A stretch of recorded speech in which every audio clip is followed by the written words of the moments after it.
Hallelujah. बोलो प्रभु यीशु मसीह की, बोलो प्रभु यीशु मसीह की। आइए सुबह के समय में हम कुछ स्तुति के गीतों को गा कर परमेश्वर की आराधना करेंगे। हम सभी इस गीत को जानते हैं, तारीफ करने से, महिमा करने से आनंद मिलता है, हमें आनंद मिलता है। तारीफ करने से, महिमा करने में, तारीफ करने से, महिमा करने में आनंद मिलता है, हमें आनंद मिलता है, आनंद मिलता है, हमें आनंद मिलता है। तारीफ करने से, महिमा करने में, तारीफ करने से, महिमा करने में आनंद मिलता है, हमें आनंद मिलता है, आनंद मिलता है, हमें आनंद मिलता है।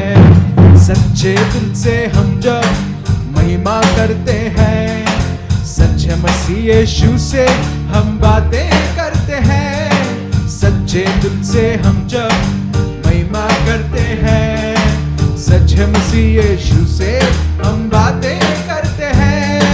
रूह से भरने से, खुदा से बातें करने में, रूह से भरने से, खुदा से बातें करने में आनंद मिलता है, हमें आनंद मिलता है, आनंद मिलता है, हमें आनंद मिलता है। तारीफ करने से, महिमा करने में, तारीफ करने से, महिमा करने में आनंद मिलता है, हमें आनंद मिलता है, आनंद मिलता है, हमें आनंद मिलता है। खुशबू तू यीशु है मेरे जो रूबरू, पर नजर नहीं आता ये कैसा गुफ्तगू। खुशबू तू यीशु है मेरा रूबरू, पर नजर नहीं आता ये कैसा गुफ्तगू। उस दिल में बसाने से, उसके घर जाने में, उस दिल में बसाने से, उसके घर जाने में आनंद मिलता है, हमें आनंद मिलता है, आनंद मिलता है, हमें आनंद मिलता है। तारीफ करने से, महिमा करने में, तारीफ करने से, महिमा करने में आनंद मिलता है, आनंद मिलता है, आनंद मिलता है, हमें आनंद मिलता है। ताली मिलके बजाओ आज, महिमा उसकी गाओ आज, जो जानते नहीं उसको उनको ये बतलाओ। ताली मिलके बजाओ आज, महिमा उसकी गाओ आज, जो जानते नहीं उनको उनको ये बतलाओ। साज बजाने से, मिलकर गाने में, साज बजाने से, मिलकर गाने में आनंद मिलता है, हमें आनंद मिलता है, आनंद मिलता है, हमें आनंद मिलता है। तारीफ करने से, महिमा करने में, तारीफ करने से, महिमा करने में आनंद मिलता है, हमें आनंद मिलता है, आनंद मिलता है, हमें आनंद मिलता है, आनंद मिलता है, हमें आनंद मिलता है। ओ आनंद मिलता है, हमें आनंद मिलता है। यस लॉर्ड, तेरी तारीफ करने से, तेरी उपासना करने में हमें आनंद मिलता है परमेश्वर पिता। Oh, we want to praise you this morning, Lord. Oh, तेरे गुणगान करने के लिए परमेश्वर पिता, ओ ये सौभाग्य मिला, हम तेरे को धन्यवाद करना चाहते हैं परमेश्वर पिता। ओ तू महान, तू करुणा निधान, सर्वशक्तिमान, सनातन काल का परमेश्वर। ओ हालेलुया, तेरे नाम की बड़ाई आज सुबह हम करते हैं परमेश्वर पिता। ओ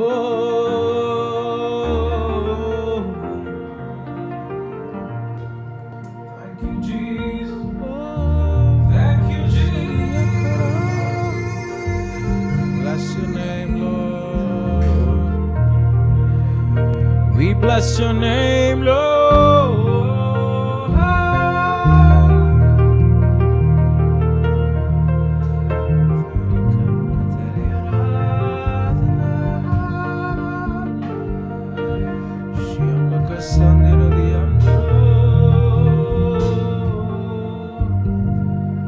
उतरा उतरा उतरा, ए रूह पाक उतरा उतरा उतरा उतरा, ए रूह पाक उतरा।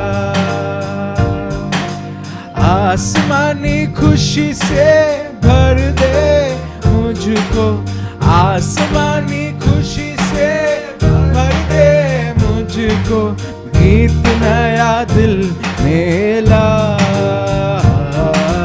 गीत नया दिल में ला। उतरा उतरा उतरा, ए रूह पाक उतरा उतरा उतरा उतरा, ए रूह पाक उतरा।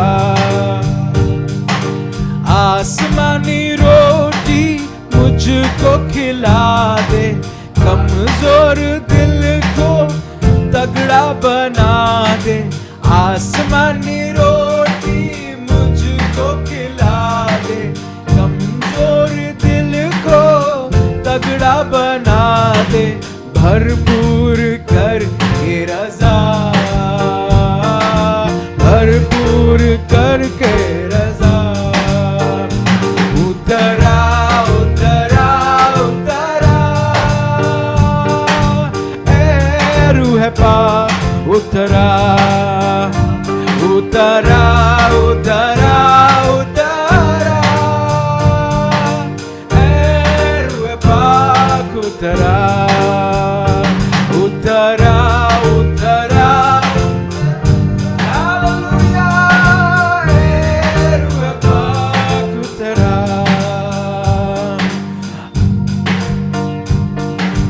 पाक रूआ मेरे दिल के अंदर, बन जाऊं मैं तेरा मन। विश्वासी का ये पाक रूआ मेरे दिल के अंदर, बन जाऊं मैं तेरा मंदिर। अपनी राह दिखा, अपनी राह दिखा। उतरा उतरा उतरा,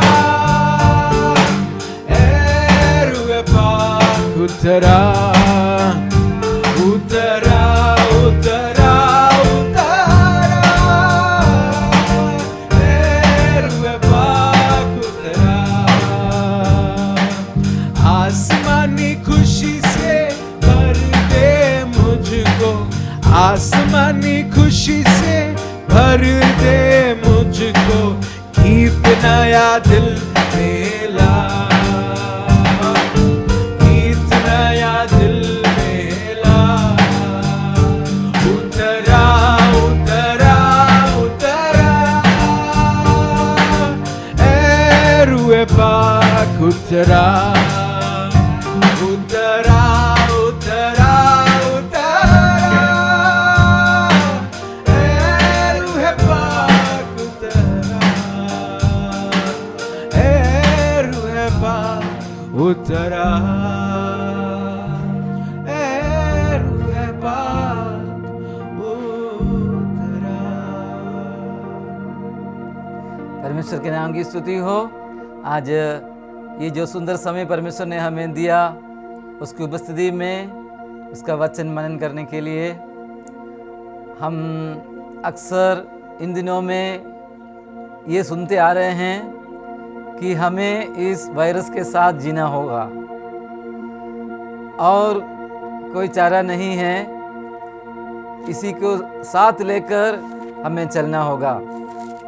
वो मुख्यमंत्री की ओर से हो या फिर केंद्र से हो या अन्य स्रोत से हो, ऐसी बातें इन दिनों में हमें सुनाई दे रहे हैं। परमेश्वर के वचन के अंदर इसी प्रकार का एक प्रसंग को हम देख सकते हैं, एक व्यक्ति को देख सकते हैं। उसके लिए आपके पास अगर 2 मिनट हैं तो मेरे साथ अपनी अपनी बाइबल को खोलिए। 2 कुरिन्थियों उसका 12वां अध्याय और उसके 1 से लेकर 10 तक की आयतें। 2 कुरिन्थियों 12वां अध्याय 1 से लेकर 10 तक की आयतें। और समय को बचाते हुए मैं ही आपके लिए पढ़ता हूँ। उसका 7, 8 और 9 आयतें, 7, 8 और 9 आयतों में से कुछ बातें ही पढ़ूंगा। इस प्रकार से लिखा है, इसलिए कि प्रकाशनों की बहुतायत से मैं फूल न जाऊं, मेरे शरीर में एक कांटा चुभाया गया। और 8वीं आयत में, इसके विषय में मैंने प्रभु से 3 बार विनती की कि मुझसे ये दूर हो जाए। और 9वीं आयत में, पर उसने मुझसे कहा, मेरा अनुग्रह तेरे लिए बहुत है, क्योंकि मेरी सामर्थ निर्बलता में सिद्ध होती है। यहाँ पर हम हमारे जैसे एक व्यक्ति को देख रहे हैं जो एक परमेश्वर पर विश्वास करने वाला था और प्रभु यीशु मसीह का प्रचार भी करने वाला था। और उसने प्रभु यीशु मसीह के राज्य के लिए, यीशु मसीह के राज्य के खातिर उसने बहुत सफ़र किया।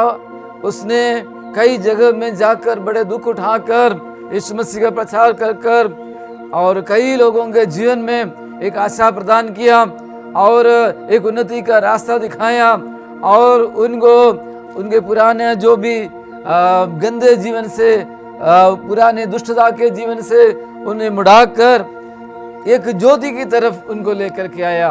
उनका नाम है सेंट पॉल या पौलुस। और वो पौलुस अपने जीवन के बारे में यहाँ पर पवित्र शास्त्र बाइबल के जो कुरिन्थियों की नाम जो पत्री हैं और उसका 2 कुरिन्थियों उसका 12 अध्याय में पौलुस इस प्रकार से कहता है कि मेरे शरीर में एक कांटा चुभाया गया है। पौलुस बोलता है कि उनका शरीर में एक कांटा चुभाया गया है। अगर हमारे शरीर में, हमारे पाँव में अगर कांटा लग जाता है तो कैसे लगता है हम सबको मालूम है। खैर कांटा तो बहुत छोटा ही होता है, परंतु एक बार वो चुभने के बाद में कितना तकलीफ उठाना पड़ता है वो हम सब जानते हैं। यहाँ पर पौलुस बोलता है मेरे शरीर में एक कांटा चुभाया गया है। और पौलुस उस कांटा के बारे में बोल रहा है कि वो कांटा शैतान का एक दूत जैसे उसको लग रहा है। एक शैतान का एक दूत उसको उनके जीवन में है और वो क्या करता है, बार बार उसको चुभाता है, बार बार वो उसको चुभता है, उसको दर्द पहुंच रहा है। याद रखना, ये पौलुस बहुत अच्छा एक इंसान है। उन्होंने बहुत अच्छे अच्छे लेख जो लिखे हैं वो आज भी विश्व भर में मंडलियों में इसको पढ़ते हैं। हम सब इसको पढ़ते हैं और इसका लाभ हम उठाते हैं। और उसने बहुत सारे लोगों को जीवन का रास्ता दिखाया हुआ है। और ऐसा पौलुस के जीवन में हम देख रहे हैं कि उनके शरीर में एक कांटा चुभाया गया है। ऐसा हो सकता है क्या? देखिए, बाइबल हमें बताती है कि इस संसार में हमें क्लेश हैं, इस संसार में हमें क्लेश हैं, लेकिन यीशु ने कहा ढाढ़स बांधो, मैंने संसार पर विजय को हासिल किया है। यहाँ पर हम देख रहे हैं कि पौलुस के जीवन में एक कांटा है और जब उनका शरीर में जो कांटा चुभ गया, उसने क्या किया, उनके जीवन में वो शैतान का दूत उसके ऊपर हमला करने लगा। तब उसने क्या किया हम यहाँ पर देख सकते हैं। उसने क्या नहीं किया, उसने क्या नहीं किया। यहाँ ऐसा नहीं लिखा है उसने किसी को दोष लगाया, या तो उसने अपने सह विश्वासियों को दोष लगाया, या उसने अपने अगुओं को दोष लगाया, या उसने अपने समाज के ऊपर, अपने सरकार के ऊपर उसने दोष नहीं लगाया। परंतु उसने क्या किया, उसने उस कांटा को लेकर, उस समस्या को लेकर, हमें नहीं मालूम वो समस्या क्या है, शारीरिक दुर्बलता है या फिर और अन्य कोई परेशानी है, हमें नहीं पता, लेकिन उस कांटा को लेकर वो क्या करता है, वो परमेश्वर के पास आता है। मेरे साथ बोलिए परमेश्वर के पास आना। हमारे जीवन में जो कठिनाई है, हमारे जीवन में जो मुसीबत है, उसको लेकर के हम और किसी के पास जाने से हमें फायदा नहीं है। हम सारी जो है तैयारी कर सकते हैं, अपने आप को हम बंदोबस्त कर सकते हैं, अपने आप को हम संभाल सकते हैं, मुंह में रुमाल बांध सकते हैं और हाथ बार बार धो सकते हैं और किसी से हाथ न मिलाते हुए दूर से हाथ जोड़कर जय मसीह बोल सकते हैं और घर पर ही हम रहे, सब कुछ हम कर सकते हैं। परंतु इन सब के साथ साथ और इनसे बढ़कर बाइबल बताती है हमें जीवित परमेश्वर के पास आना होगा, जिसने आकाश और धरती को बनाया, जिसने मुझे और आपको बनाया, उस परमेश्वर के पास हमें अपनी समस्या को लेकर आना होगा। आकाश के नीचे मनुष्यों के बीच में और कोई नाम नहीं दिया गया है जिसके द्वारा हम उद्धार पा सके। केवल और केवल एक ही नाम है, वो प्रभु यीशु मसीह का नाम है। और यीशु मसीह ने कहा, जो मुझ पर विश्वास करेगा वो नाश नहीं होगा परंतु अनंत जीवन पाएगा। यीशु मसीह के पास हमें आना होगा। यहाँ पर पौलुस परमेश्वर के पास आता है और परमेश्वर के पास आकर पौलुस क्या करता है, वो अपने आप को नम्र करता है, अपने आप को वो छोटा समझता है। वो ये नहीं सोचता कि मैं बहुत बड़ा पादरी हूँ या मुझे बहुत कुछ ज्ञान है और मेरे पास बहुत लंबा चौड़ा अनुभव है, ऐसा पौलुस नहीं सोचता है। वो अपने आप को नम्र करता है और वो क्या करता है, 8वीं आयत में 2 कुरिन्थी 12:8 में पढ़ते हैं, उसने इसके विषय में प्रभु से उसने प्रार्थना की। उसने प्रार्थना की, मेरे साथ बोलिए प्रार्थना। प्रार्थना वो होता है जब वो परमेश्वर से बात करता है। कई बार हमें लगता नहीं है प्रार्थना करने के लिए, कई बार प्रार्थना कर कर कर हम थक चुके हैं और कई बार हम सोचते हैं अब क्यों प्रार्थना करूं, अब क्यों दुआ करूं, इतना प्रार्थना किया लेकिन एक के बाद एक बुरी खबर मिलती रही है और एक के बाद एक संख्या बढ़ती जा रही है, हालत बिगड़ते जा रहे हैं और जो हमने सोचा वो नहीं हो रहा है और जो हमने उम्मीद नहीं किया उसके खिलाफ हो रहा है। ऐसे समय में भी हम प्रार्थना कर सकते हैं, ऐसे समय में भी हम प्रार्थना कर सकते हैं, क्योंकि परमेश्वर ने बाइबल के अंदर हमें वो अधिकार दिया है कि हम बार बार प्रार्थना करें। उस विधवा के समान जो न्यायाधीश के पास जाकर वो क्या करती हैं, अपनी समस्या को लेकर वो बार बार विनती करती है, बार बार वो जाती है। उसी प्रकार हो सकता है कि कई बार हमने प्रार्थना किया होगा, हमें जवाब नहीं मिला होगा या सब कुछ प्रतिकूल मिलता होगा, बिल्कुल खालीपन हमारे जीवन में होंगे, लेकिन अभी आज इसी समय वक्त है हम जीवित परमेश्वर के पास हमारे बिंदी को सौंप दे और अपना बोझ यहोवा पर डाल दे और हम उससे प्रार्थना करें और हम एक विश्वास के साथ प्रार्थना करें, हमारी बिंदी को उसके सामने डालते हुए और उसके लिए परमेश्वर के सामने धन्यवाद देते हुए हमारी बिंदी, हमारी प्रार्थना परमेश्वर के सामने हम प्रस्तुत करें। वो परमेश्वर ने हमें अधिकार दिया है, मांगो तो तुम्हें दिया जाएगा, ढूंढो तो तुम पाओगे, खटखटाओ तो तुम्हारे लिए खोला जाएगा।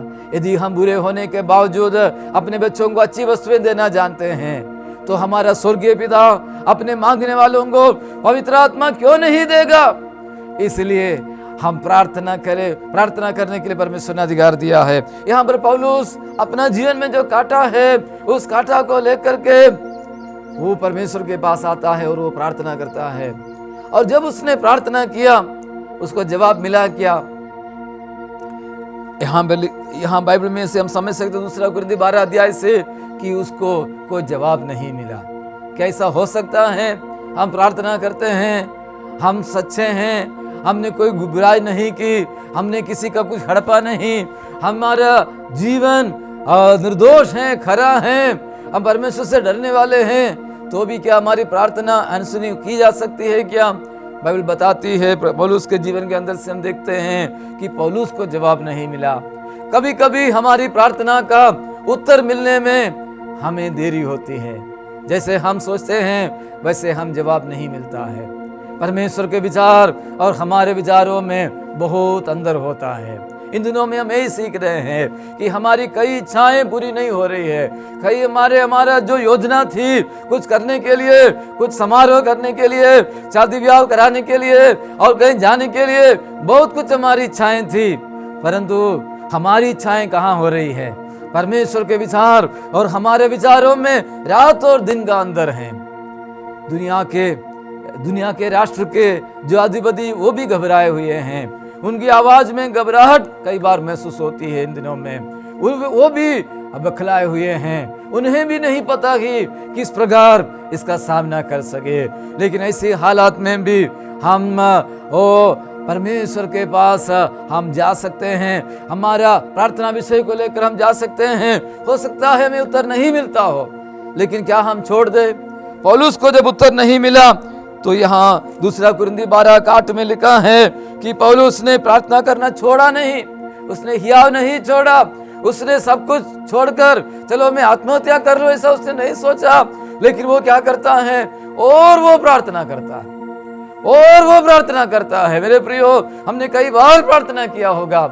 आज परमेश्वर हमें चुनौती दे रहा है, याद दिला रहा है, अभी इस समय हम और उस विषय को लेकर सर्वशक्तिमान परमेश्वर के पास जाए, जिसके पास सारे अधिकार हैं, जिसके पास सब कुछ है, और राजाओं का मन भी उसके हाथ में है। जहां वो चाहता है वहां उसको वो मोड़ देता है। उसके पास सभी हमारे अंगों का अधिकार उसके पास है। हमारे जीवन के खून, हमारा नस नस, हड्डी हड्डी सब उसका बनाया हुआ है। उसके पास हम आकर हम प्रार्थना कर सकते हैं। पौलुस ने 2 बार प्रार्थना किया, दोबारा प्रार्थना किया, लेकिन दोबारा जब उसने प्रार्थना किया, यहाँ लिखा है तो भी उसको जवाब नहीं मिला, लेकिन उसने प्रार्थना करना नहीं छोड़ा। जिस प्रकार हालेलुया एलिया ने पहला राजा 18 अध्याय के अंदर उसने वो 1 बार प्रार्थना किया, 2 बार प्रार्थना किया, लेकिन और भी वो प्रार्थना कर रहा है। जब तक उसको प्रार्थना का जवाब नहीं मिलता है, जब तक बारिश नहीं आती है, तब तक एलिया ने प्रार्थना किया। उसी प्रकार हालेलुया यहाँ पर पौलुस जो है 3री बार और प्रार्थना करता है, और यहाँ लिखा है जब उसने 3री बार प्रार्थना किया उसको जवाब मिल गया। हालेलुया। देखो, हमारी प्रार्थना को जरूर जवाब मिलता है। ऐसा नहीं है कि हमें जवाब नहीं मिलता है, प्रार्थना का हमें जरूर जवाब मिलता है। जितने भी लोग यीशु के पास गए हैं, जितने भी व्यक्ति यीशु के पास गए हैं, उन सबको यीशु ने सुना है, उन सबको यीशु ने चंगा किया है, उन सबको यीशु ने मदद किया है, यीशु ने उनकी सहायता किया है। जो अंधे गए उनको यीशु ने देखने दिया, जो लंगड़े गए यीशु ने इनको चलने दिया, और जो 12 साल से खून बहाने वाली वो स्त्री यीशु के पास गई, वो भी चंगी हो गई। जितने भी यीशु के पास गए उन सब को जवाब मिला है। अगर ऐसा है तो मुझे और आपको क्यों जवाब नहीं मिलेगा? यहाँ पर 3री बार जो पौलुस ने प्रार्थना किया उसको जवाब मिला, और उसका जवाब क्या था? उसकी 9वीं आयत में 2 कुरिन्थी 12 का 9वीं आयत में हम देखते हैं उसको क्या जवाब मिला। उसको ये जवाब मिला कि मेरा अनुग्रह तेरे लिए बहुत है, मेरा अनुग्रह तेरे लिए बहुत है। परमेश्वर की ओर से उसको जवाब आ गया, मेरा अनुग्रह तेरे लिए बहुत है। पौलुस ने क्या मांगा था? उसके शरीर में जो कांटा है वो दूर होने के लिए। क्या उसने जो मांगा उसको जवाब मिला? उसका कांटा दूर हो गया? ऐसे यहाँ पर नहीं लिखा है। कई बार हम जैसे सोचते हैं वैसे हमें जवाब नहीं मिलता। जिस प्रकार छोटे बच्चे हैं हमारे घर में, वो छोटा बच्चा अगर एक हथियार मांगता है तो हम नहीं देते हैं, और कई बार बच्चे बोलते हैं लॉकडाउन है तो भी हम वहां जाके आ जाते, हम मना करते हैं। हम जैसे कई बार सोचते हैं वैसे हमें जवाब नहीं मिलता है। लेकिन यिर्मयाह की पुस्तक 29:11 में लिखा है, तुम्हारे विषय में मैं अपनी कल्पनाओं को जानता हूं, और वो तुम्हारी हानि के लिए नहीं लेकिन तुम्हारे कल्याण के लिए हैं, और अंत में तुम्हारी आशाएं पूरी हो जाएंगी। देखिए, हमारी प्रार्थना का जवाब हम जैसे सोचते हैं नहीं मिलता है, लेकिन प्रार्थना का जवाब जरूर मिलता है। यहाँ जवाब क्या आ गया कि मेरा अनुग्रह तेरे लिए काफी है। उसका कांटा नहीं हटा, पौलुस के शरीर में जो कांटा है वो नहीं हटा, लेकिन उसके उसकी जगह में उसके जगह में उसको एक बहुत बड़ा अनुग्रह मिल गया। अनुग्रह मिल, मेरे साथ बोलिए, परमेश्वर का अनुग्रह। परमेश्वर का अनुग्रह। अनुग्रह क्या होता है? अनुग्रह वो दया है जिसके लिए हम योग्य नहीं हैं। अनुग्रह वो कृपा है जिसके लिए हमने कोई कमाई नहीं किया, हम योग्य नहीं हैं, उसको पाने के लिए हमारे पास कोई लियाकत नहीं है, फिर भी परमेश्वर दया कर कर हमारे जीवन में देता है, उसको अनुग्रह बोलता है। जिस प्रकार समझ लो कि हमारे पास में कुछ भीख मांगते हुए कोई आते हैं तो हम उनको कुछ देते हैं, तो उस भीख पाने के लिए उन्होंने कोई काम नहीं किया, परंतु हम दया के साथ उनको दिया, उसको अनुग्रह बोलते हैं। या स्कूल के अंदर एक बच्चा, उसने परीक्षा के अंदर 40 अंक लाना था, लेकिन उसने समझ लो 38 अंक लाया, तो मास्टर क्या करता है? दया कर कर उसको 2 अंक और देता है, और वो 2 अंक के बारे में बोल सकते हैं अनुग्रह के द्वारा उसको मिल गया। हमारे जीवन में परमेश्वर हमें जो देता है वो अनुग्रह के द्वारा हमें मिलता है, परमेश्वर की बड़ी कृपा के द्वारा, अनुकंपा के द्वारा मिलता है। और इसके कारण क्या है? हम कोई घमंड नहीं कर सकते हैं। जब हमें परमेश्वर की ओर से चंगाई मिलती है, परमेश्वर की ओर से छुटकारा मिलता है, परमेश्वर की ओर से हमें शांति मिलती है, हमारे जीवन में एक रास्ता खुल जाता है। हम ये नहीं बोल सकते हैं कि मेरी पढ़ाई से, मेरी योग्यता से और मेरे सेवकाई की वजह से मुझे मिला, लेकिन ये केवल और केवल परमेश्वर के अनुग्रह के द्वारा मिलता है। यहाँ पर परमेश्वर उसको कहता है, मेरा अनुग्रह मैं तेरे लिए काफी है। हालेलुया। परमेश्वर का अनुग्रह परमेश्वर ने पौलुस को दिया। हालेलुया। और हम भी जब परमेश्वर के पास जब आते हैं और प्रार्थना करते हैं और पुकारते हैं, विश्वास के साथ, नम्रता के साथ आते हैं, परमेश्वर हमें अनुग्रह देता है। और वो अनुग्रह कितना, अनुग्रह का महत्व क्या है? यहाँ पर लिखा है, अनुग्रह हमारे लिए बहुत है। हालेलुया। ओ हाल मेरे साथ बोलिए, परमेश्वर का अनुग्रह मेरे लिए बहुत है। हालेलुया। मेरी बीमारी का सामना करने के लिए, वायरस का सामना करने के लिए, और आर्थिक तंगी का सामना करने के लिए, और अकाल का सामना करने के लिए, और परिवार के अंदर जो अनिश्चयता है और जो अशांति है उसका सामना करने के लिए परमेश्वर का अनुग्रह मेरे लिए बहुत है। हालेलुया। आज हम इस बात की घोषणा करें, परमेश्वर के पास में जाऊंगा, परमेश्वर के पास में देखूंगा, परमेश्वर का अनुग्रह मुझे मिल जाता है। और हो सकता है जैसे मैं सोचता हूं वैसे ये तकलीफ मुझसे भले दूर ना हो जाए, लेकिन एक बात तो जरूर मेरे पास परमेश्वर देता है, वो है परमेश्वर का अनुग्रह। वो अनुग्रह मेरे लिए बहुत है। वो अनुग्रह इतना सामर्थी है, वो बाहर वाले तमाम परिस्थितियों के ऊपर विजय प्राप्त कराने के लिए वो अनुग्रह काफी है। जिस प्रकार शद्रक मेशक अबेदनगो को आग के कुंड में डाल दिया गया, और परमेश्वर का अनुग्रह इनके अंदर इतना जबरदस्त था कि बाहर वाली आग को उस अनुग्रह ने बुझा दिया, उसके ऊपर उनको सामर्थ्य। हालेलुया। बाहर का अनुग्रह उन्हें जला नहीं सके, उन्हें खत्म नहीं कर सके। परमेश्वर के अनुग्रह में, परमेश्वर की कृपा में उनको इतनी सामर्थ्य मिल गई। और यहाँ लिखा 2 कुरिन्थी 12:9 में लिखा है कि मेरी सामर्थ्य निर्बलता में सिद्ध हो जाती है, निर्बलता में सिद्ध हो जाती है।